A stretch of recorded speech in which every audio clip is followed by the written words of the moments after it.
પત્નીને મારે છે, વૈશ્યાગામી બન્યો છે, જુગારી, ચોર, દારૂડિયો પણ હતો. એવા એવા જીવના કાનની અંદર અનાયાસે સાંભળવી નથી, પણ કોઈ યોગથી કરીને તાવના કારણે એ કથા સાંભળી. એ કથાના શબ્દો અંદર જઈને એ કામ કર્યું, જેમ માં દીકરાને સાફ કરી દે ને એમ એને દેવરાજના અંતરને સાફ કર્યું છે. બાપ જાણે કે અજાણે દેવતા ઉપર પડેલો આપણો પગ, ખબર નથી આપણે કે અહીંયા દેવતા છે, તણખો છે, અગ્નિ છે. એમ અગ્નિનો કોયલો છે, અંગારો છે, જાણે કે અજાણે એના ઉપર આપણો પગ કે શરીરનો સ્પર્શ થાય તો દજાડે છે ને, કે ન દજાડે? અવશ્ય દજાડે. એમ બાપ જાણે કે અજાણે આ મારા બાપ ભગવાન શિવની કથા સાંભળવાથી એ મને તમને ચોખ્ખા કરે છે. એ નિર્વિવાદ છે, નિસંશય છે. દેવરાજને શિવ કથાના શબ્દો જે એના અંદર ગયા છે, ઉતર્યા છે, એ શબ્દોએ એ કામ કર્યો, એને ચોખ્ખો કરી નાખ્યો. એમાં એનો જીવનકાળ સમાપ્ત થાય છે, આયુષ્યકાળ સમાપ્ત થાય છે. 1 મહિનાને અંતે એના પ્રાણોએ શરીરનું સાથ છોડ્યો છે. પ્રાણ નીકળ્યા એ સમયે હાથમાં બુધગર, લાલ મોટી લીંબુની ફાટ જેવી આંખોવાળા ભયંકર યમદૂતો, કરાલ, કાલ, મહાકાલ એવા પાડા ઉપર બેસીને આવી ગયા છે. હાથમાં મોટા મોટા ચાબુકો છે, શસ્ત્રો છે, અને કોલસા જેવા કાળા રહી ગયેલા છે. ભયંકર ક્રાંત યમદૂતો આવી અને બળપૂર્વક દાંત કચકચાવીને એ દેવરાજને બાંધે છે,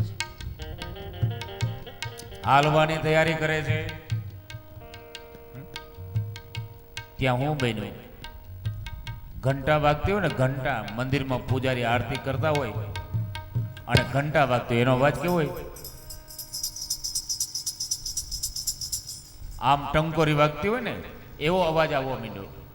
અટાણા આકાશમાં વિમાન પસાર થાય ને કેવી કાન પીળો સંભળાય નહીં એવી ગર્જના રેમાનની થતી હોય. પણ બાપ ભગવાનનું રેમાન નીકળે ને એની નિશાની આ છે, ઘંટા વાગતી હોય ને એવો અવાજ આવે. અને એ ઘંટા સાંભળેલા માણસો આ જગત ઉપર છે, અત્યારે છે, અત્યારે છે. ભગવાનના વિમાનની જે ઘંટી વાગે છે, વ્યાસપીઠ ઉપરથી હું ખોટો શબ્દ નહીં કહું, ભગવાનના વિમાનની જે ઘંટી વાગે છે એ ઘંટીને સાંભળવા વાળા માણસ આ ધરતી ઉપર છે હજી. મતલબ કે આ કથાનું પ્રમાણ હજી છે. ભગવાનની કથાની અંદર એવું લખેલું છે કે ભગવાન શિવજીને ઘરનું વિમાન છે. ઘણા બધા વિદ્વાનો, ઘણા બધા સાહિત્યકારો, ઘણા બધા કલાકારો, ઘણા બધા કથાકારો, ઘણા બધા વિદ્વાનો, અવિદ્વાનો ભગવાન શિવને એમ કે એની પાસે કંઈ છે નહીં, ભૂતને પ્રેતને કોણ કે નથી. અમારા બાપુજીને ઘરનું રેમાન છે. જોવું છે તમારે તો આજથી શિવના બની જાઓ, દેખાય એને ઘરનું રેમાન છે. આજે પણ જે જીવાતમાં ભલે હળાહળ કલિયુગ હોય, પણ જો શાસ્ત્ર આજ્ઞા પ્રમાણે, સદગુરુની આજ્ઞા પ્રમાણે, સદગુરુના વચનમાં વિશ્વાસ રાખી અને જો આગળ વધે તો અવશ્ય એને એ વિમાનની ઘંટડી સંભળાય, સંભળાય ને સંભળાય. એવું પડકારપૂર્વક ને ખાતરીપૂર્વક વ્યાસપીઠ ઉપરથી હું તમને કહું છું, ખાતરીપૂર્વક અને પડકારપૂર્વક તમને કહું છું. આજે પણ સંભળાય અને સાંભળવા વાળા આજે પણ છે.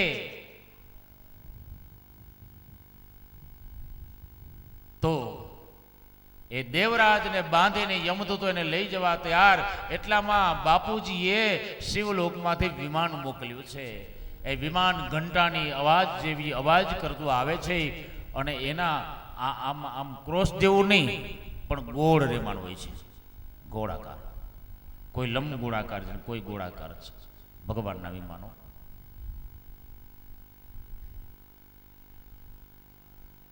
આકાશની અંદર જે ધ્રુવ નામનો તારો છે એ તારાનું તેજ કેવું હોય એવું એ વિમાનનું તેજ હોય છે. એવું વિમાન ત્યાં આવીને ઊભું રહ્યું છે. યમરાજો એક બાજુ આમ સ્તબ્ધ થઈને ઊભી ગઈ કે આ શું, આ અવાજ, આ વસ્તુ શું છે? તા તો એનો દરવાજો ખોલ્યો ને દરવાજો પણ ગોળ છે. વિમાનનો દરવાજો પણ ગોળ છે. જોવાની ઈચ્છા હોય ને એ વિમાનને, એની ઘંટાને સાંભળવાની હોય ને, એ વિમાનની એ દરવાજાને જોવું હોય ને તો શિવકથામાં 9 દિવસ જે આવે ને એને અંદર ઉતારજો ને એ પ્રમાણે હાલજો તો અવશ્ય દેખાશે. શિવકથા જેવું પ્રમાણ અન્ય નહીં મળે બાપ. આ સાધારણ કથા નથી, અસાધારણ કથા છે. અને એ ગોળ દરવાજો ખોલ્યો, એમાંથી પાર્ષદો બહાર નીકળ્યા છે. એ પાર્ષદો બધા કેવા છે? સર્વે સહસ્રસ્તાજ જટા મુકુટધારિણ ચંદ્રાકલાવતન સમ્મ નીલકંઠ સ્ત્રીલોચના. સર્વ સહસ્રસ્તાંચ જટા મુકુટધારિણ, બધાએ 1000 હાથવાળા. આ ટીવી વાળાઓએ, વિદ્વાનોએ અને કલાકારોએ ભગવાન શિવના ગણસૈન્યને, ભગવાનના ભક્તોને એવા ચિત્રી દીધા. કોઈ જાડા ને, કોઈ હિંગડા વાળા ને, કોઈ પૂછડા વાળા ને, કોઈ બેડોળ આંખવાળા ને, આવા વિચિત્ર પ્રકારના ભૂત ને પ્રેત ને એવા બધા શિવજીના ભક્તોને ચિત્રી દીધા છે, ગણોને. પણ બાપ, ભગવાન શિવજીના ગણ જેવા સુંદર આખા જગતમાં અત્યારે કોઈ નથી. કોઈ દેવ પણ એના જેવો રૂપાળો નથી. ભગવાન શિવના ભક્ત જેવો, શિવ જેવો તો નહીં જ, પણ શિવના ભક્ત જેવો સુંદર પણ કોઈ દેવ નથી. એવા ભગવાન શિવજીના બધા જ ગણ સુંદર છે, અતિ સુંદર છે. આ તો શિવના વિરોધીઓ, અજ્ઞાનીઓએ કરેલું ચિત્રણ છે કે શિવ ગણો આવા છે. કોઈ જાડા ને, કોઈ ગાડા ને, કોઈ લાંબા કાનવાળા, કોઈ ભૂત જેવા ને, કોઈ પ્રેત જેવા ને, કોઈ હુક લકડી ને. શબ્દ અલંકારો છે, સત્ય નથી. એ ભગવાન શિવના ગણો કેવા છે? સર્વે સહસ્ત્ર હસ્તા ચ જટા મુકુટ ધારણા ચંદ્રકલા વતનસમ નીલકંઠ સ્ત્રીલોચના. બધા 1000 હાથવાળા.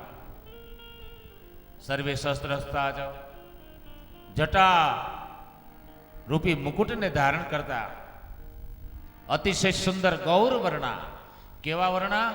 ગોર એટલે કે દૂધ કરતા પણ ધોળા. હાથમાં ત્રિશૂળ વાળા, નીલકંઠ, બધા જ નીલકંઠ. વચ્ચે તમારી પાસે એક પ્રશ્ન, એક વાત મૂકી દો. ઘણા બધા વિદ્વાનો, ઘણા લોકો એમ કે દરિયા સાગરનું મંથન દેવો દાનવે કર્યું, એમાંથી અમૃત નીકળ્યું, 14 રત્નો નીકળ્યા. એ 14 રત્નો દેવતાઓ લઈ ગયા ને ઝેર મહાદેવે પીધું, ત્યાંથી નીલકંઠ ત્યાં. સાંભળ્યું છે ને તમે કે ઝેર પીધું એટલે ભગવાન શિવ નીલકંઠ થયા. એમાં ભલે શિવના વખાણ કરે છે બાપ, એ વખાણ અધૂરા છે. એમ કહેતા હોય ને કે ઝેર ભગવાન શંકરે પીધું એટલે ભગવાન નીલકંઠ થયા, પણ નહીં.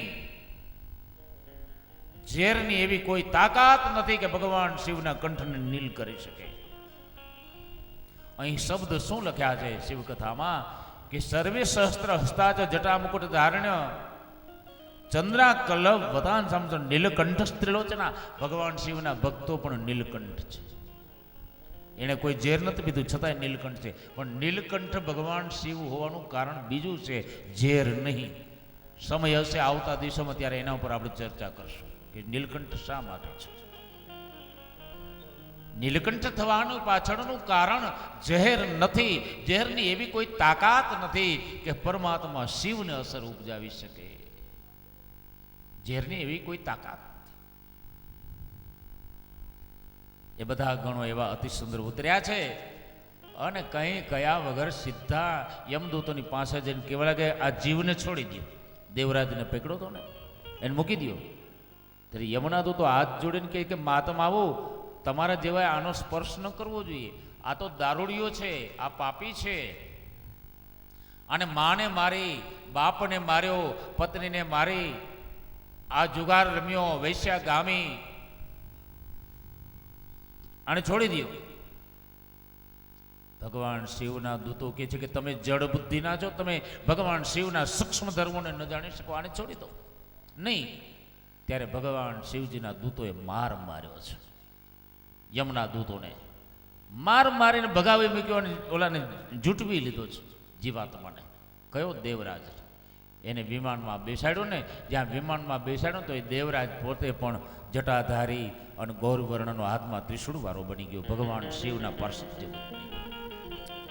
વિમાનમાં બેસીને શિવલોકમાં એને લઈ ગયા. શિવલોકમાં વિમાન પહોંચ્યું, ત્યાં ઊભું રહ્યું. દેવરાજ એમાંથી હેઠે ઉતર્યો અને જ્યાં સામે દ્રષ્ટિ કરીને તો જટા કટાક સંભ્રમમ નિલિંબ નિંજ નિર્ઝરી વિલોલ વિજ વલ્લરી વિરાજમાન મૂર્ધની ધગત ધગત ગજ લલાટ પટ્ટ પાવક કિશોર ચંદ્ર શેખરે રતિ પ્રતિક્ષણમ. ભગવાન જટાધારીને સન્મુખ જોયા છે અને દેવરાજે દંડવત કર્યા છે. મહાદેવના દર્શન કર્યા છે અને પાપ મુક્ત તો થયો પણ જીવન મુક્ત થયો. હે, તાવના રોગથી તો મુક્ત થયો પણ ભવ રોગથી મુક્ત થયો બાપ.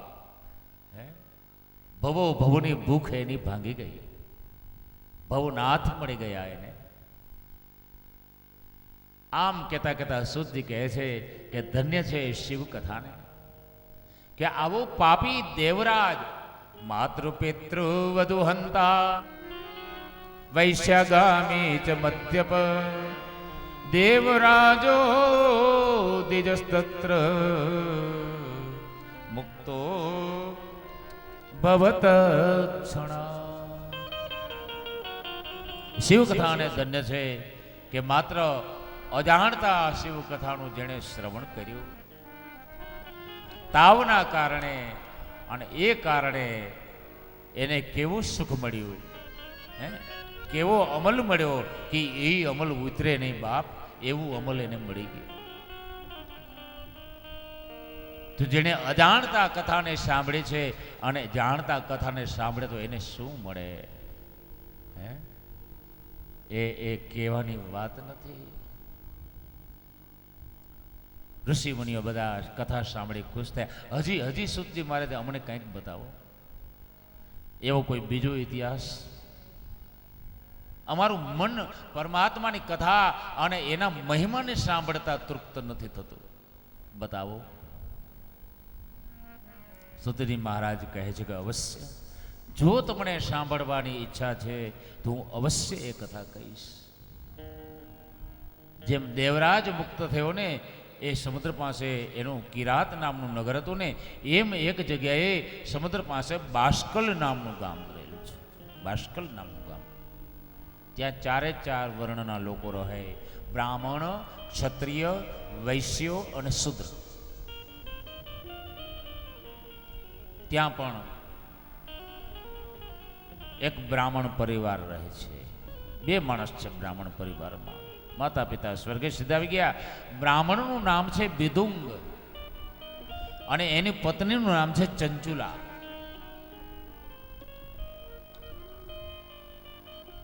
શિવ પુરાણમાં બે વિશેષતા બીજી પણ રહેલી છે, એ તમને બતાવું. તમે ક્યાંય કોઈ પુરાણની કથામાં એવું સાંભળ્યું ખરું પ્રેતની મુક્તિ થાય, હે, આપણા પિતૃની મુક્તિ થાય, પિશાચની મુક્તિ થાય, એવું ક્યાં સાંભળ્યું? પછી દેવોની, બધી માનવોની મુક્તિ થાય, દાનવોની થાય, રાક્ષસોની થાય, ગંધર્વોની, કિન્નરોની થાય, પિતૃની થાય, પણ ક્યાંય દેવોની મુક્તિ થાય એવું સાંભળ્યું? દેવોની મુક્તિ કરનાર હોય તો શિવ પુરાણ છે. દેવોની પણ મુક્તિ શિવ કથાથી થઈ જાય છે અને પિશાચોની મુક્તિ પણ શિવ કથાથી થાય છે. એ પિશાચની મુક્તિની કથા હું તમને કહું છું. બિદુક નામનો બ્રાહ્મણ અને ચંચુલા નામની એની પત્ની છે. બે પતિ પત્ની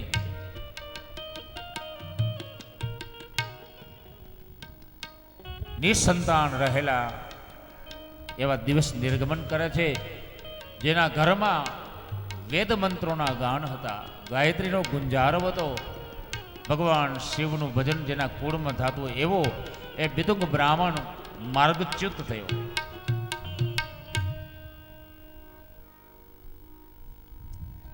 કુસંગે ચડ્યો. કુસંગે આ કુસંગ છે એવા ભગવાન હરિ જેવાને પણ